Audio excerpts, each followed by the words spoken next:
কুমিল্লার 11টি আসনে 107 জন প্রার্থীর মধ্যে 31 জন প্রার্থীর মনোনয়নপত্র বাতিল করা হয়েছে। বৈধ ঘোষণা করা হয়েছে 76 জন প্রার্থীর মনোনয়নপত্র। শনিবার 15 জনের এবং শুক্রবার 16 জনের মনোনয়নপত্র বাতিল হয়। তবে বাতিল হওয়া প্রার্থীরা রিটার্নিং অফিসারের সিদ্ধান্তের বিরুদ্ধে আপিল করতে পারবেন।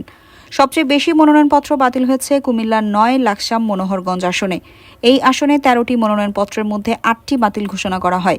দলীয় কারণে দেখা গেছে আমরা একটা প্রার্থীর ক্ষেত্রে দেখেছি যে তার যে মহাসচিব সেখানে যেভাবে বলা হয়েছে যে মহাসচিবের যে সিগনেচার থাকবে সেটি আমরা নির্বাচন কমিশন থেকে যে দলের মহাসচিবের লিস্ট পেয়েছি সেটি তিনি যথাযথভাবে সেই মহাসচিব কর্তৃক দস্তখত করা নেই। বাতিল হওয়া 31 জন প্রার্থীর মধ্যে উল্লেখযোগ্য হচ্ছেন বুড়িচংয়ের প্রার্থী ও বাংলাদেশ কমিউনিস্ট পার্টির সাধারণ সম্পাদক আব্দুল্লাহ আল কাফি, মুরাদনগরের জামায়াত ইসলামীর প্রার্থী মোহাম্মদ ইউসুফ সোহেল, বরুড়ার জাতীয় পার্টির প্রার্থী নুরুল ইসলাম মিলন, লাকসামের জাতীয় পার্টির প্রার্থী গোলাম মুস্তফা কামাল, নাঙ্গলকোটের স্বতন্ত্র প্রার্থী বিএনপির মোবাশ্বের আলম ভূঁইয়া, লাকসামের স্বতন্ত্র প্রার্থী বিএনপির সামিরা আজিম দোলা ও স্বতন্ত্র প্রার্থী বিএনপির রশিদ আহমেদ হোসাইনি প্রমুখ। কুমিল্লার লাকসাম আসনে 13 জন প্রার্থীর মধ্যে সবচেয়ে বেশি 8 জন প্রার্থীর মনোনয়ন বাতিল করা হয়েছে। বিএনপি থেকে মনোনয়ন না পাওয়া স্বতন্ত্র প্রার্থী রশিদ আহমেদ হোসাইনি বিএনপি মনোনীত প্রার্থী আবুল কালামের পাশে দাঁড়িয়ে ধানের শীষের জন্য ভোট চাইতে দেখা গেছে। দলের সিদ্ধান্তের বাইরে গিয়ে স্বতন্ত্র পদে তিনি মনোনয়নপত্র সংগ্রহ করেন ও জমা দেন।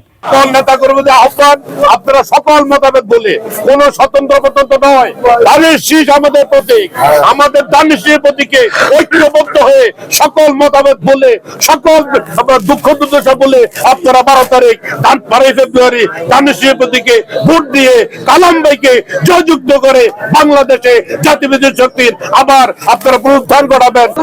12 ফেব্রুয়ারি জাতীয় সংসদ নির্বাচনে লাকসাম মনোহরগঞ্জবাসীর প্রতি আমার আহ্বান হলো, আপনারা ধানের শীষে ভোট দিয়ে ধানের শীষকে জয়যুক্ত করুন। আমাদের ভারপ্রাপ্ত চেয়ারম্যান জনাব তারেক রহমানকে প্রধানমন্ত্রী করার সুযোগ দান করে দেন। মনোনয়নপত্র বাতিল হওয়া 31 জনের 14 জনই স্বতন্ত্র প্রার্থী এবং তাদের বেশিরভাগেরই মনোনয়ন বাতিল হয় 1 ভাগ ভোটারের স্বাক্ষর সংক্রান্ত ঘটনায়। না, ওটি তো বৈধ অবৈধ ভোট তিনি 1% সাথে যোগ করেছেন কিনা সেটি তো আমাদের বিভিন্ন পর্যায়ে অফিসার দিয়ে যাচাই করা হয়েছে।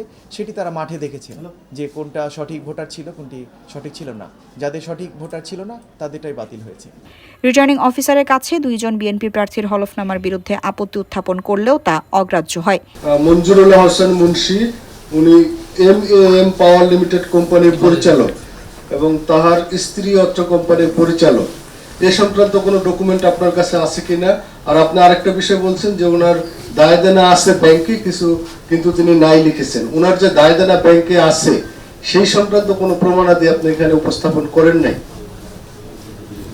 বাট তিনি গত 8/12/2025-এ, আমরা এটা ফটোকপিটা আমরা দিচ্ছি, 8/12/2025-এ মহামান্য হাইকোর্টে item number 107 first appeal tender number 451/2025-এ তিনি সেখানে একটা পিটিশন দিয়েছেন ওনাকে যাতে ওনার সিএবি-কে যাতে ওনাকে নন ক্লাসিফাইড হিসেবে ডিক্লেয়ার করা না হয়।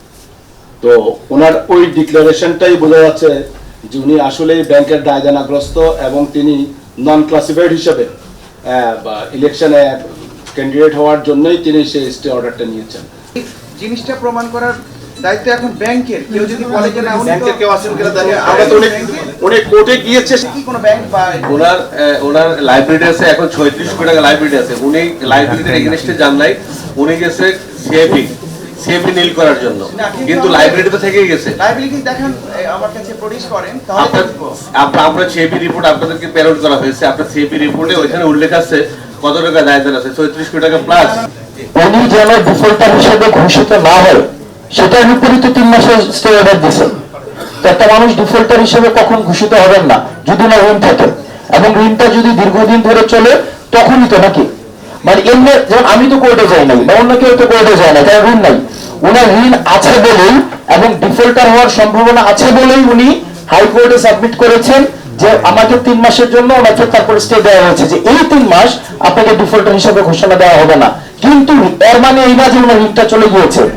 বলছি এটা আমরা ধারণা করছি, আমরা বুঝতে পারছি যে কিছু একটা ইনফরমেশন হাইড করে ঋণের ইনফরমেশন হাইড করেছে, কিন্তু কোন ঋণের ইনফরমেশনটা হাইড করা হয়েছে সেই জিনিসটা আমার কাছে কনক্রিট যদি দেখাতে এটা পারেন। শুধু আপনার দায়িত্ব, এটা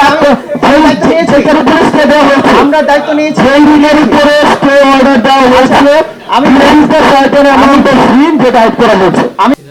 এর মধ্যে দেবিদ্বার আসনে বিএনপির প্রার্থী মঞ্জুরুল আহসান মুন্সির বিরুদ্ধে অভিযোগের পাত্তা না দেওয়ায় রিটার্নিং অফিসার ও কুমিল্লা জেলা প্রশাসন বিএনপির দিকে ঝুঁকে গেছে বলে অভিযোগ করেছেন এনসিপির প্রার্থী হাসনাত আব্দুল্লাহ।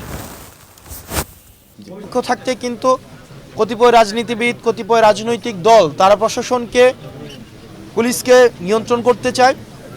সেই জায়গা থেকে পুলিশ কমিশন, অ্যাডমিনিস্ট্রেটিভ কমিশন গঠন হলেও সেটা এখনো পর্যন্ত আলোর মুখ দেখতে পায়নি। তো এই নির্বাচনের মধ্য দিয়ে প্রশাসন আসলে কতটা সংস্কার হয়েছে বা হয়নি সেটির আসলে বহিঃপ্রকাশ ঘটবে।